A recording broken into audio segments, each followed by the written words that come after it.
Hello everyone and welcome to the Inside Rugby with Mark post-game show. We're going to be looking at the first Bledisloe Cup game between the Australian Wallabies, the New Zealand All Blacks, played in Sydney. This was round 5 in this year's Rugby Championship competition. Let's get into it right now.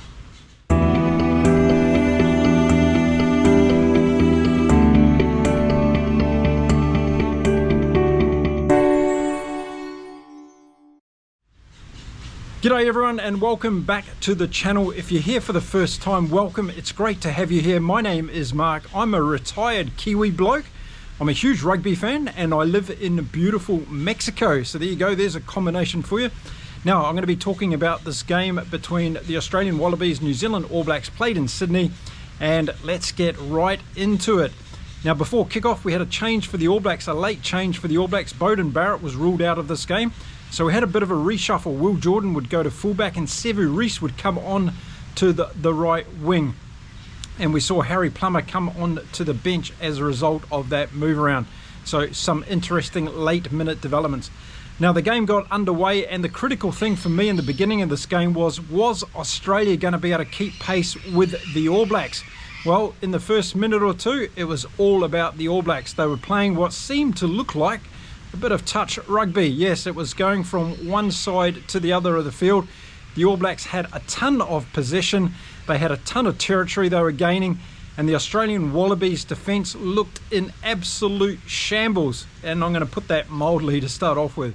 And that Australian defence was that bad that in the second minute of the game we saw a fantastic try by Will Jordan, who was playing at fullback in this game, and all those people that love Will Jordan at fullback would have been absolutely excited, pointing fingers saying, there you go, I told you so. Will Jordan's a fantastic fullback.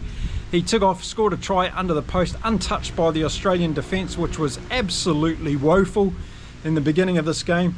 And the All Blacks were on the points straight away after 2 minutes of the game. Damian McKenzie got the conversion over, and just after 3 minutes, the All Blacks were out to 7 points to 0. So after that try, it was going to be interesting to see whether or not Australia could keep pace, and we had to wait a minute later before Australia really had their first chance with ball in hand. And it was in the 5th minute of the play. The ball came out to the left-hand side of the field. Australia made a really good break downfield. The pass went to Marika Korian-Betty, and unfortunately he knocked it on. So a promising play by Australia came to nothing at that particular point, and I thought that was their opportunity to hit back at the All Blacks straight away and to try and keep the flow of points under control. It wasn't going to be the case. We didn't have to wait long before the All Blacks were back on attack once again. It was in the 8th minute, in fact, when we saw Caleb Clark make a fantastic break for the All Blacks. Again, the Australian defence was woeful. They were really very patient and passive in their defensive line, giving the All Blacks plenty of time. And no matter who you're playing, they're going to look good when they're going forward at that kind of pace. But Clark made a great break. He got the ball out to Ratama, who was in support, and he just drew the man and gave Ioane a very easy try for the All Blacks. It was looking like schoolboy rugby at this stage. The Australian defensive line was very, very slow. It was also very narrow. The All Blacks were picking them off at will. And it was pretty much like we saw Australia against Argentina in their second game against Argentina in Argentina. It was just absolutely woeful defence. That's all I can say about it at this point of time. The conversion was good from Damian McKenzie from the sideline, so the All Blacks were up by 14 points to 0 after as many minutes on the clock. This was looking rather ominous for the Wallabies and all of the Wallabies fans. Then we only had to wait 7 minutes longer until Wallace Satiti, who'd started off this game very well once again for the All Blacks, got a great break through a run. He got the ball out to Caleb Clark, and there was no stopping the big man going over and scoring the All Blacks' 3rd try inside of 20 minutes of this game. There were some huge warning signs here for Joe Schmidt and his team. They were opening up like they were against Argentina, and probably everybody watching the game, both on their televisions at home and also in the stadium, probably thought this was going to be some kind of cricket score again, as the All Blacks were just slicing through the gaps that Australia were leaving. Now the really bad thing about this from Australia was they were just giving the All Blacks too much time. They weren't putting up a rush defence at all. The All Blacks were able to match up one-on-one and beat their man and cause all these sorts of problems for Australia. A try by the All Blacks. Damian McKenzie got the conversion over, and within 16 minutes of the game the All Blacks were up by 21 points to 0. and I'm sure a lot of the people that had picked the All Blacks by a huge margin in this game were already sitting back in their seats thinking they were fairly comfortable. 2 minutes later, in the 17th minute, Australia got a set piece, and they just showed what they could do if they get their hands on a bit of possession. And up until this stage of the game, it was all the All Blacks. They were getting all the possession and they were turning that into great territory gain.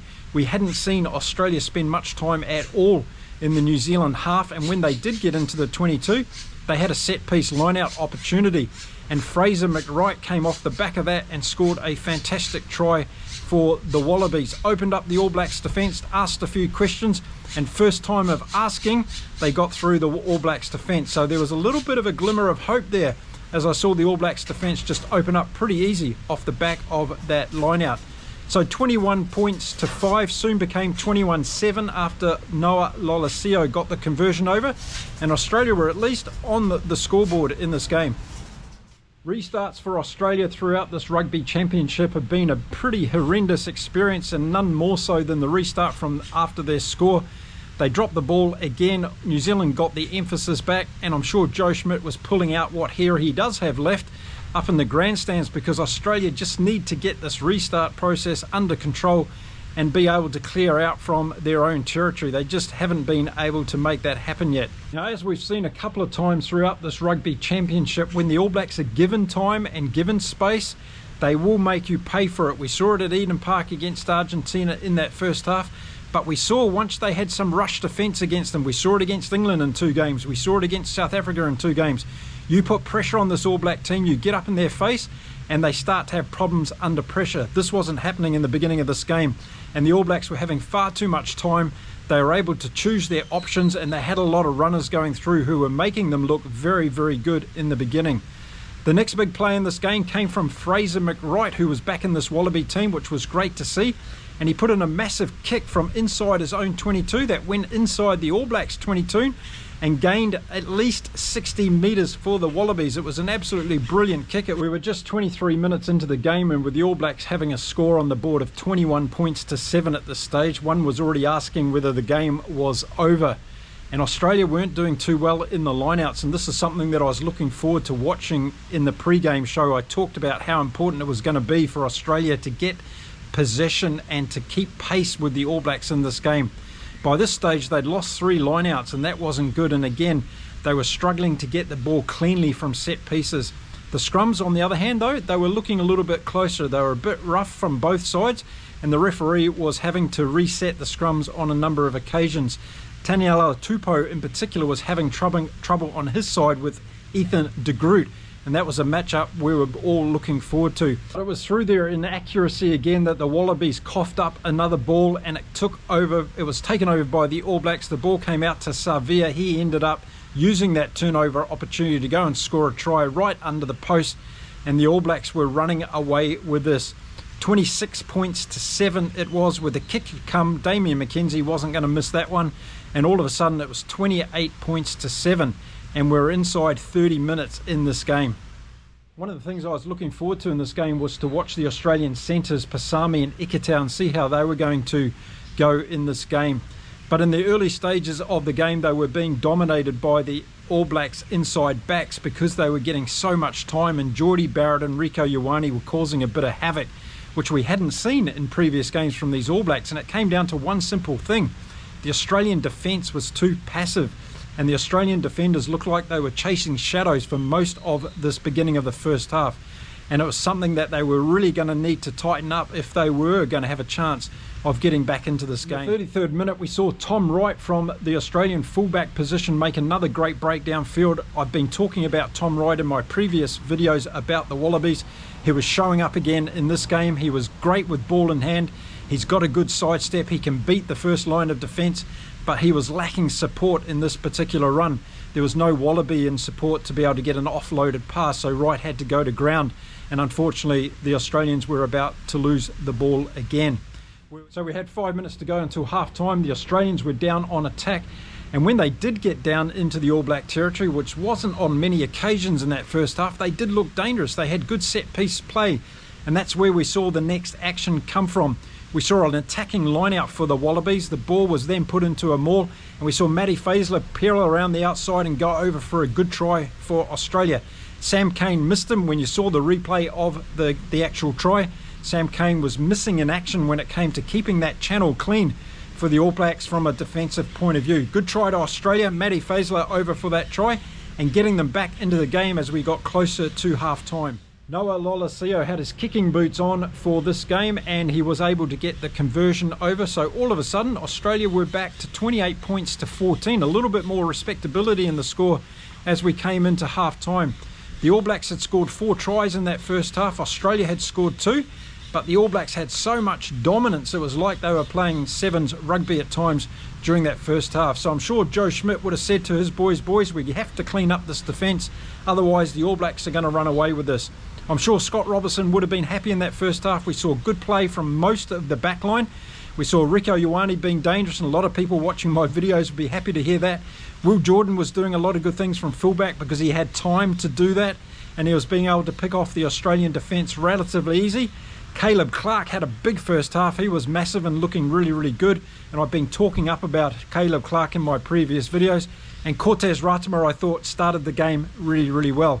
If you watch Damian McKenzie in the first half, he did a couple of things really good, but he had a couple of kicking errors that I was keeping my eye on. So it was going to be interesting to see how that went as the second half unfolded. As the first half went on, I thought the forward battle got a little bit closer than what we had anticipated. The Australian front row started to work out what they needed to do, and that's credit to Taniela Tupou because he got pinged a couple of times against Ethan de Groot, but he came back at the back end of that first half, and I was impressed about how Australia was able to take that forward battle a little bit closer to the All Blacks. Cody Taylor was having another good game for the All Blacks, and Tyrell Lomax was showing a little bit more promising play in this game compared to how we saw him last time out. I was a little bit critical of him in the last game. Scott Barrett and Tupou Vaa'i, whilst not too prominent in that first half, they were doing what was required and All Blacks were getting that ball out quickly. But Wallace Satiti again, along with Ardie Savea, had very big first halves for the All Blacks. Very impressed with Wallace Satiti. He's going very, very well, even though I think he's playing out of position at number 6. So as the second half got underway, we saw a couple of forced changes for the All Blacks. Geordie Barrett took a bit of a knock in the last play of the first half. So we saw Anton Leonard-Brown come on for him. And we saw Tamaiti Williams come on as well for Ethan de Groot, of course, who's been out with an injury. And he got a good solid 40 minutes in this game. So those were the changes for the All Blacks. And it was going to be interesting now to see how the second half would go, because we've seen the All Blacks in their previous games not being able to keep their pedal on the metal as far as the last 40 minutes go, and in particular in the last 20 minutes of the game. So that's something that I was really focused on to see what would happen in this game. I felt that Australia were building confidence as they got towards the end of that first half. They showed they could break the New Zealand line. They had lots of good multi-phases of play. They were just coming unstuck with their execution. A couple of forward passes, a couple of drop balls, a couple of situations where the support player wasn't there when they needed them. Those are the things they needed to tidy up in the second half. So what was really interesting for me as the second half got underway, we only had to wait a couple of minutes before a scoring opportunity. And the All Blacks, although they were ahead on the scoreboard by 28 points to 14, Damian McKenzie decided to take a penalty kick for goal when the All Blacks got an opportunity from an indiscretion from the Wallabies. And that was a little telling moment for me. The All Blacks weren't prepared to put the ball in the corner and try and go for another 7-pointer. They decided to take the 3, which was a little bit telling.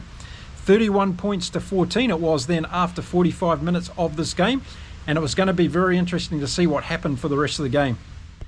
45th minute of the game, the Australians were forced to make their own change. This time Taniela Tupou went off and we saw Alan Alalatoa come on. So a bit of a change in the front row, and I must say to start off with, there was no real change to the outcome. Both teams were going at it in the forwards. The Nets' great piece of play came from the Wallabies. They put 14 phases together, but unfortunately it came unstuck at the end. The All Blacks were able to snatch the ball back, and I've got to say Wallace Satiti again was in there stealing it for the All Blacks, and he was really creating havoc around the breakdown for the Wallabies. The Wallabies just weren't protecting the ball when they went into the breakdown situation, particularly when they had ball in hand. and it was giving Satiti and the All Blacks an opportunity to get over the top. That was something they were going to have to tidy up for the rest of the game if they were going to keep the All Blacks on the back foot. So at the 50th minute of the game, it was almost a standing ovation in the Accor Stadium in Sydney as James Slipper came on the field to represent Australia for the 140th time. That's one match more than George Gregan, the great halfback for Australia, was able to get in his career. So a fantastic moment for James Slipper as he came on. His family was in the crowd. Everybody there was cheering him on. A great accomplishment to the game, and he's been great ambassador for Australian rugby over the years. And it's good that he's still in the squad because he's passing on his experience and wisdom to the younger players in this Wallaby team. And I'm sure Joe Schmidt is absolutely grateful for that. So well done, James Slipper, and everybody in his family. In the 51st minute of this game, I thought it was a bit of a turning point. The All Blacks were on attack again. They looked like they'd scored a try. Ardie Savea had gone over, but he was held up, and we saw clearly on the replay that Nick White had his hand under the ball, along with, I think it was Harry Wilson, who did a fantastic tackle on Ardie Savea. And it's that kind of play in a game that can really turn the momentum around. And I think because Australia were lacking so much in this game from a defensive pattern in that first 40 minutes, this was a huge play for them, and they were able to keep the All Blacks out. And I thought this was something that gave them momentum to get back into this game. It was a huge play. Well done, Harry Wilson and Nick White, for being there on the spot and stopping Ardie Savea from scoring that try. 54th minute of the game, and we saw Nick White doing a TJ Perenara impersonation and getting told to shut up by the referee. He was mouthing off again. He'd been doing it a number of times throughout the game. A particular line out that he called not straight about 20 times. You could hear him on the ground effects microphone going off, Nick White.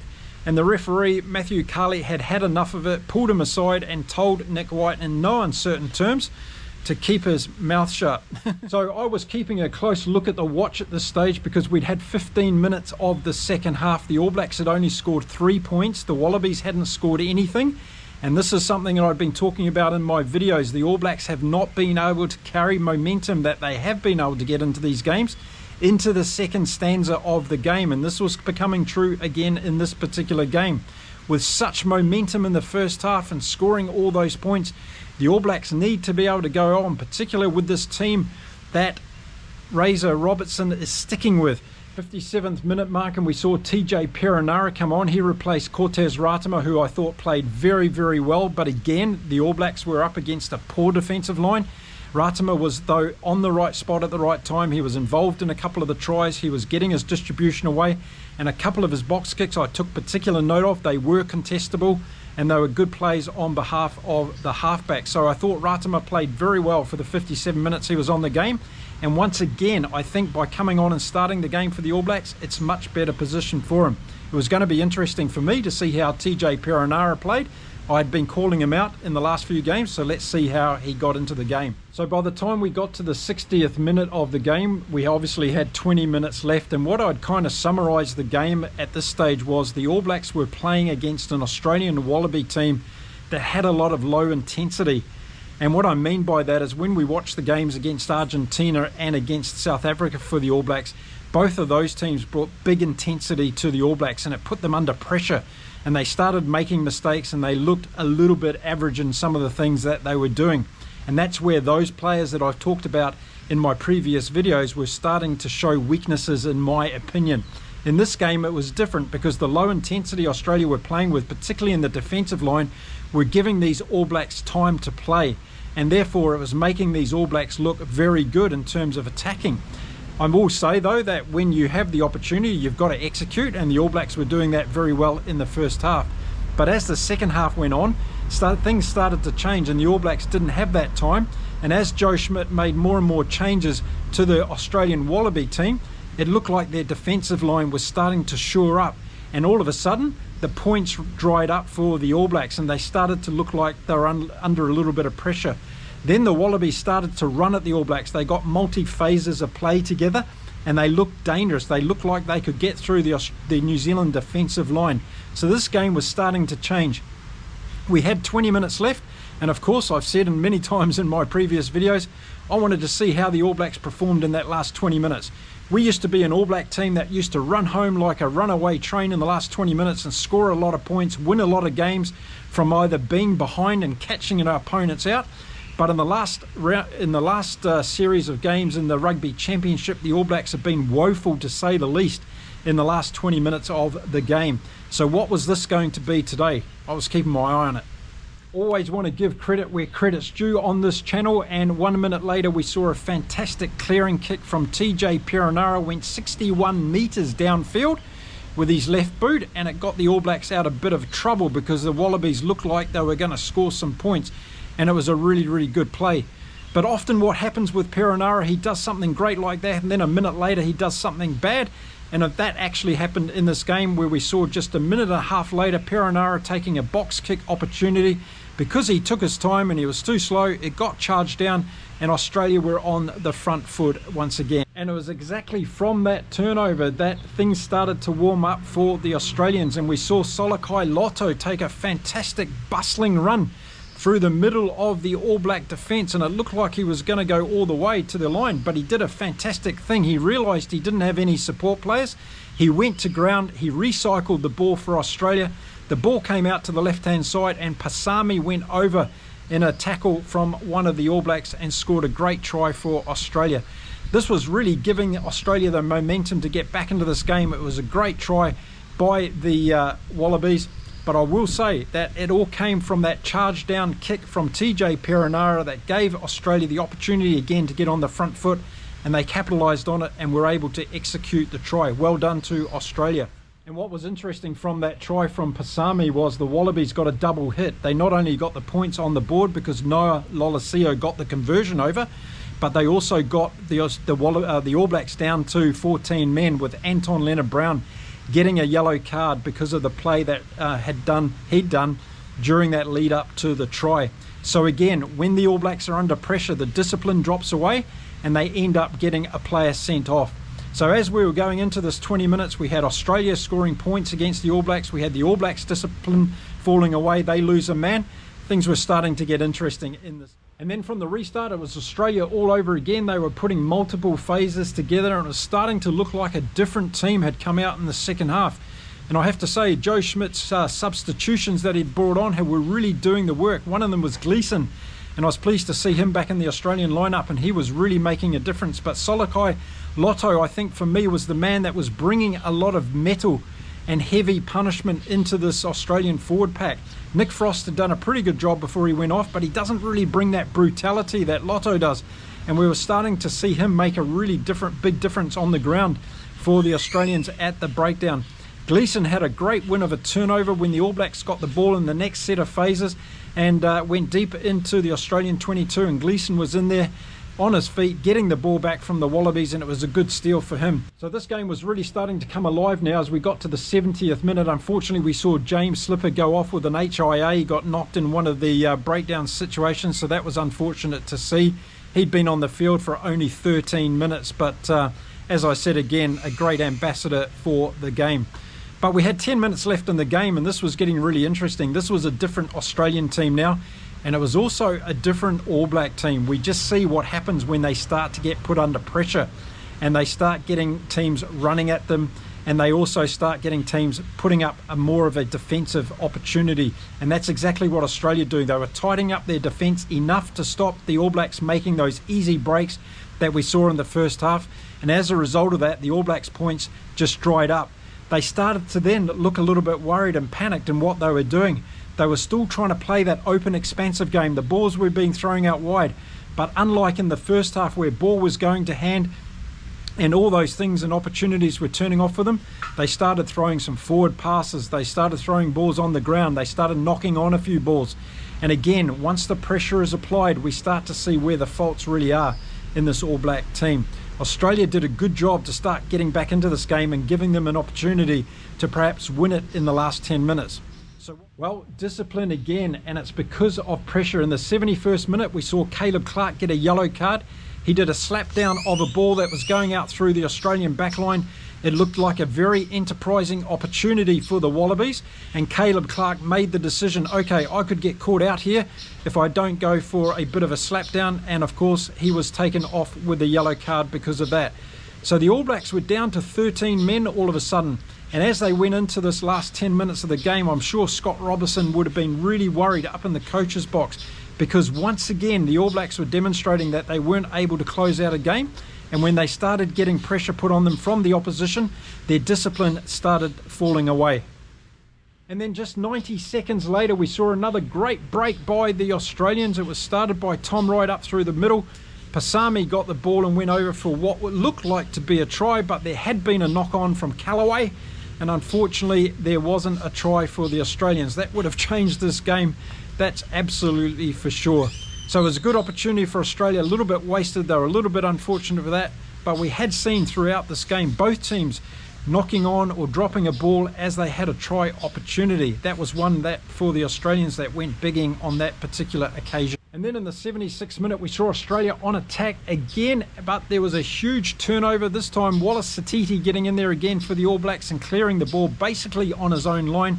Another fantastic play from Satiti. He was having a huge game for the All Blacks, and that really saved them on that occasion. Who would know in the last few minutes how big that save could actually become for the All Blacks? But we only had to wait 2 more minutes in the 78th minute of the game. Time was obviously running out for Australia. They were putting all the pressure on the All Blacks.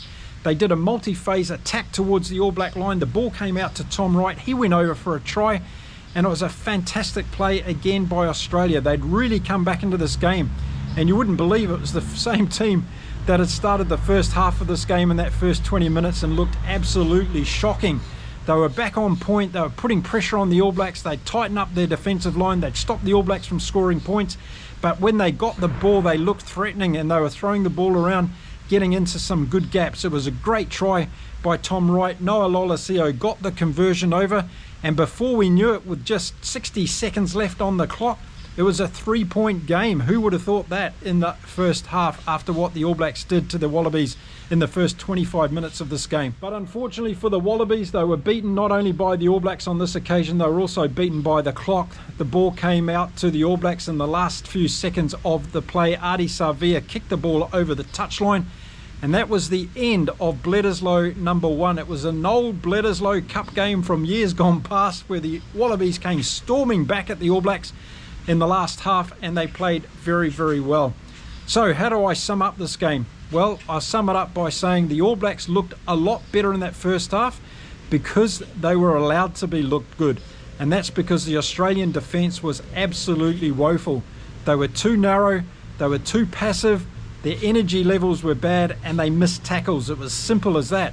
And any team that was playing against them would have looked good, in my opinion. We saw it against Argentina, and we saw it against the All Blacks again in that first 25 minutes. But what happened in the second half was really interesting. It was telling, wasn't it, once again, and this is where things got ugly for the All Blacks. They weren't able to score many points, only 3 points in that second half. They had to hang on to win this game yet again, and the pressure was really put on by the Australians. Once they sorted out their defensive line and stopped the leaky boat, the Australians looked good in this game. They looked like they could go wide and put pressure on the All Blacks. Once again, when the All Blacks were under pressure, they started making mistakes. And every team that's going to play them on the Northern Tour will be looking at this now, because there's glaring holes there, I think, in the New Zealand backline. You know, there was no doubt about it. The All Blacks scored some really good tries in that first half. They looked enterprising, but a lot of it came back to the sloppy defence from Australia. I've got to keep prefacing it by saying that, because that's exactly what it was. I could only think that if the All Blacks were up against a rush defence and they didn't have the time that they had, Damien McKenzie had plenty of time to get the ball out. He wasn't under any pressure, and when Geordie Barrett and Rieko Ioane got the ball, they were in space, they had time, and Caleb Clark looked very dangerous again on the wing. Will Jordan was able to run through the Australian defensive line in that first half, and it looked pretty easy for him to do that. But again, against a strong defensive line, he wasn't able to do that in the second half, and the Australians really plugged the gap. So hats off to the Australians. They won the second half. They stormed back into this game. They showed the All Blacks weaknesses again, in my eyes, and not being able to close out a game in the way that they need to be able to do against the top teams in world rugby. And one can only imagine if Australia played like that in the first half, they would have been really in with a shout to beat the All Blacks on this occasion. So I think this sets up the game in Wellington next week really, really well, because I think Australia would have taken a lot of self-belief out of that second half, and I think Joe Schmidt would have been a lot more happier what he saw from this Australian Wallabies. They didn't lie down like they did against Argentina. They didn't let the scoreboard pressure get to their heads at half time. They came back, they played enterprising rugby, they stayed true to themselves, they wanted to use the expansive play. They've just got to probably tidy up some of their combinations and their rhythms, and they would have scored a lot more tries in this game, as the All Blacks would have as well, because they let a lot of opportunities go missing in this game. So execution is going to be something else that Scott Robertson focuses on, I'm sure, as they get prepared for Wellington. I think Scott Robertson's going to be a little bit nervous. I think he saw a good Wallabies team coming back in that second half. Wellington's a hoodoo ground for the All Blacks at the moment. Just a reminder to you all watching this video, the All Blacks have only won 2 games out of their last 9 in Wellington. So they're not going to go in there with a lot of confidence, and they know that this Australian team is going to come after them. It's going to be interesting what we see with selections again now for the All Blacks, because once again for me in that second half it answered a lot of questions. Those players that have got the so-called experience, when they're put under pressure, they got shown up a little bit by this Australian team. And I'm sure England, France and Ireland are going to be licking their lips when they see that pressure that Australia were able to apply in the second half, and what the result of that was on this All Black team. Okay, so the good things for the All Blacks, well, I'm going to put it in brackets because the Australian defence let them do a lot of things in that first half, but they did execute the tries very well. They had support players there.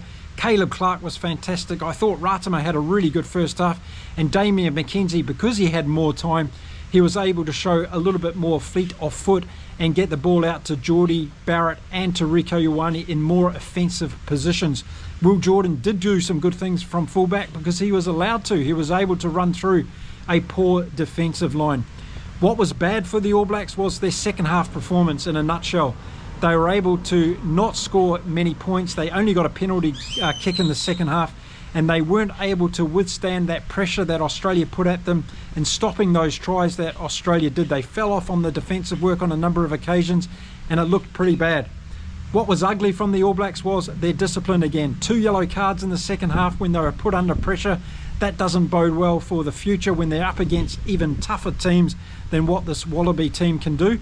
And I'm looking forward to what the Wallabies can do in Wellington next weekend. So looking at the Wallabies, what was good from their perspective was their second half performance. I think the substitutes that came on really did a job for the Wallabies, and I think they'll be looking to start next week in Wellington. I think Joe Schmidt's going to have a look at his selection and see whether he goes with some of those players that came on. Solokai Lotto, one of them that really made a difference. Marika Corian-Betty didn't do a couple of good things in this game, and I think that's probably a position that needs to be looked at for the Wallabies.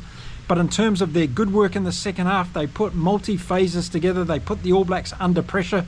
They scored some tries when they had those opportunities. They did miss some other ones, but they looked very good when they were going forward, as they did in that first 20 minutes against Argentina in that second game. What was bad for the Wallabies? Well, it was very obvious, wasn't it? It was that first 30 minutes. Their defensive line was horrific. They let in too many tries from the All Blacks. That's where they lost this game, because if they'd played like they did in the second half in that first 20 minutes, they probably would have won this game. They were that good in the second half, I thought. The other thing that was bad was just some of their combinations need to get a little bit better. Another bad point for the Wallabies was their line-out. They lost too many line-outs in this game, so that's something Joe Schmidt's going to have to look at. They're going to have to vary their line-outs to win some ball and secure it. The All Blacks were competing with 2 men in the air sometimes, and that caught the Wallabies out, and they lost those line-out balls, so that's something they'll need to work at. What was ugly for the Wallabies, obviously that first half in terms of their defensive performance, but I have to give them kudos because they didn't fall away in that second half. They came back and they really stuck at it, and that's something that I applaud them for. I mentioned it in my preview video. In that first game against Argentina, they came back in that second half and they gritted it out right until the 80th minute, where they were able to get a 1-point win in that game. They went very close again in this game, and it just showed that this team, this Wallaby team, have got the grit there to go for 80 minutes. So even though they had an ugly first 20 or 30 minutes of this game, a lot of kudos to them for coming back. They made it a spectacle. They made it an exciting game in the end, and they woke the All Blacks up, and I think the All Blacks have gone away with a lot to think about as a result of this game. So I said in my preview video, what are we going to learn from an All Blacks win in this game? Well, I think we actually learnt a lot. We learnt that they still have trouble in second halves, and I will stand true to my word and say that I think the All Blacks should have put a few positional changes in this game to see how those players fared up. We saw Plummer come on for a cameo in the last couple of minutes. He wasn't able to do anything though. But again, we saw those same players making those same issues for the All Blacks in the second half. Are we going to see changes in Wellington? Probably not. I think Razor's probably going to stick with this team now. He might bring a couple of changes in against Japan before we get to play against England, Ireland and France. The biggest winners of this game are actually going to be Steve Borthwick, Fabian Gaultier and Andy Farrell. They would have seen what you need to do to beat this All Blacks team. It's just put pressure on them and also have a lot of opportunity to go out wide and run the ball at them. We're seeing a little bit of a leaky defence when oppositions are able to do that. This is setting up that Northern Tour to be very exciting for me now. I think there's going to be some massive clashes between the All Blacks and those three big teams over there in Europe. So this sets us up with a fantastic game now, I think, in Wellington next weekend. The Australians have got their tails up. They'll come out believing they can take the All Blacks down. The All Blacks have won and retained the Bledisloe Cup again though, so we have to give them credit for that. They just did enough in that first half to be able to hold on to it in the second half, but there's going to be a lot of thinking going on in this All Black camp now as they head into that game next weekend. Okay, well, let me know in the comments what you thought of this game. Did some of your predictions come true? Let me know what players you were impressed with from both sides of the field. I'll be looking out for those in the comments. So there you go, everyone. That's my post-game show for the Australian Wallabies versus the New Zealand All Blacks. The game won by the All Blacks by 31 points to 28 in Sydney, Australia. We now look forward to the next game of this round in the Rugby Championship competition that's going to be played between Argentina and the South African Springboks. I'll be making sure I bring you a post-game video on that one as well, so make sure you check it out. Now, if you do like my content, don't hesitate in choosing one of these 5 options and being able to support my channel. I love that we're growing this channel across the world to lots of new people that are getting connected to rugby for the first time. That's my goal on this channel, is to bring a lot more people into the beautiful game. So if you want to help me do that, please select one of these things or more to help me out on the channel. I'll see you again really soon in the next episode of Inside Rugby with Mark. Until then, stay safe, stay well everyone, keep enjoying your rugby across the world. Now we get ready for Argentina v South Africa. See you again soon. Bye for now.